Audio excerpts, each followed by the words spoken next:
Kayo ba ay nagkamalabuan ng partner mo? At talaga bang wala na kayong pakialam sa isa't isa? At ngayon sobrang lungkot mo dahil sa gusto mo na maging okay kayong dalawa. At dahil sa sobrang miss mo na talaga siya. Pero until now ay hindi pa rin siya nagpaparamdam sa'yo. At ikaw ay deadma pa rin sa kanya. Gusto mo ba na maging okay at manumbalik ang nararamdaman at pagmamahal niya sa'yo? May ituturo na naman ako sa inyo ngayon na ritual. Ito'y napakasimple at napaka-epektibong ritual, lalong-lalo na kung buo ang tiwala niyo sa mga ganitong pamamaraan at dapat buo ang loob niyo sa paggawa nito. Ang gagawin mo lamang, kumuha ka lamang ng maliit na garapon o bote na may takip at pagkatapos kumuha ka rin ng papel at panulat at isulat mo ang pangalan at apelyido ng target ng 7 beses at pagkatapos sulatan mo rin ng kanyang pangalan at apelyido ng 7 beses sa likod ng papel.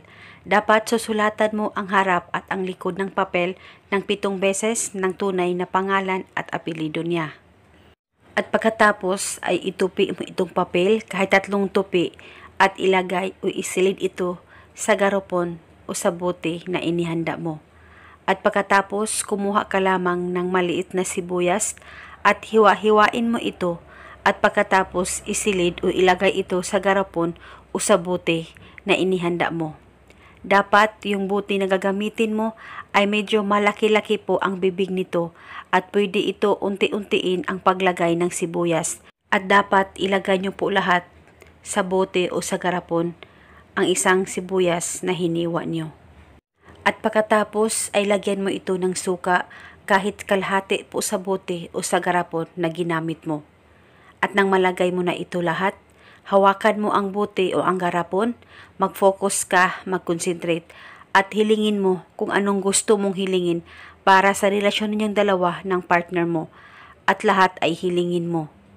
At pagkatapos ay takpan mo na ang bote o ang garapon at itago ito sa safe na walang makakakita at makakaalam. At itago ito hanggang kailan mo gusto. At hindi na po ito kailangan pang bulungan araw-araw.